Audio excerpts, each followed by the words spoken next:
Alright, I just wanted to do a quick little review on the Walther p99 RAM. Came with this pretty cool case.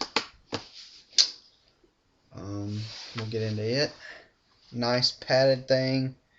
It doesn't really have a locking place on the case. That's about the only downfall of it. So you know where to lock it up there. Best thing I could figure to do would be to drill a hole in the middle of this thing and run your lock through it. Oh well. And it doesn't really stay together too cool at all, so oh well. It does its job if you take your time with it and be careful. So here's the gun itself. As you can see, Walther p99. I don't know if you can see that. I'm sure you can now. Anyway, we'll do a basic safety check. Of course, we have the barrel plug in there. Nothing. So we'll take that out. Of course, magazine's not in it. CO2's not in it. The gun is inoperable. Alright, there it is with the slide catch up. Whew. Alright, let's go to the features of the gun.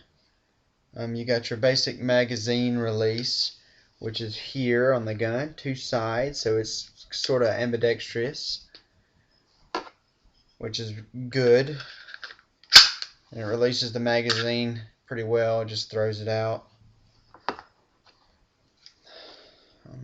Yeah, your CO2 thing. It doesn't look too awkward in there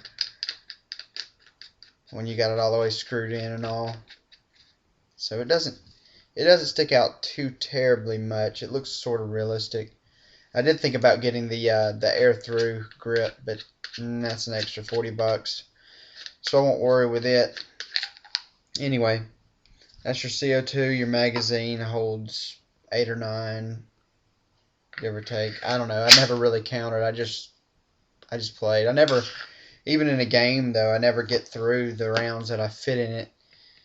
So whatever. And it's mostly for backyard play because my most of the paintball fields around here don't really allow anything under a .68, and this is of course a .43 caliber instead of the 6.8. Oh well, it's still fun, and we play in the backyard and abandoned buildings and wherever else we can get permission to play, I guess. Anyway, some of the safety features of the gun is your trigger safety here. When it's engaged, you cannot pull the trigger.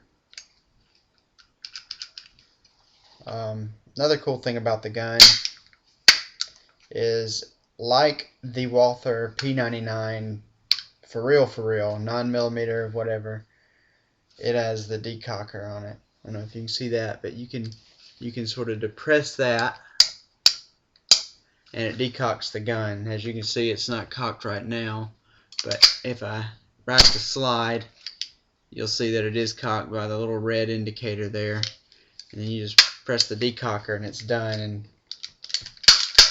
it's not fireable. You won't be able to fire it until you rack the slide again and shoot it. Anyway, some other things that the gun came with was, of course, the barrel plug. This cheap squeegee thing, which is actually alright. I mean, it's not that bad. I'll show you why it sucks. It's really for taking your time. You're not going to use this on the field. Well, lock in place. The reason it's not that great is because when you put it through the gun, it's not a quick process, I assure you. Anyway, you're coming through with it, and a lot of times this little bar here will get in the way, so that's not the best thing. Anyway, the sights are really good, but that's also the first thing that'll degrade on you are the sights. I don't know if you can see that, but you know, they're all dotted sights and everything, but this one, it's not vertical adjustment, it's only horizontal. And if you do enough adjustment on it, it'll kind of wear down, it'll be loose, so leave it like that. Downfalls of the gun. Really nothing. First time when I got it, I had to take it back because it wouldn't fire. I don't know, so that was $7 in shipping funness. Oh well. Shipped it back for free. Gave me a brand new gun. Gun's alright if you drop it. I've dropped it a few times. Only thing that's happened is you got a little wear on the finish there on the slide catch. Other than that, it's a good gun. Works really good with rubber balls and paint. But like I say, there's no field around here that really allows me to use this. So it's basically a backyard gun, so I had to buy all my paint online, which means when it gets here, it's probably, 4-month-old, 5-month-old, 6-month-old paint. Not to mention it's been in the back of some semi-trailer. Not since I live in the South. The semi-trailer is probably 180 degrees, so I get sort of warped paint. So rubber balls hurt a little bit more, but you can shoot each other with it. It'll be fine. Don't tell nobody that. Anyway, other things came with the gun. A little bit of lube and a cleaning cloth to throw through your what is this thing called? Hold on. Squeegee. There you go. Anyway, Walther P99 RAM. Recommended.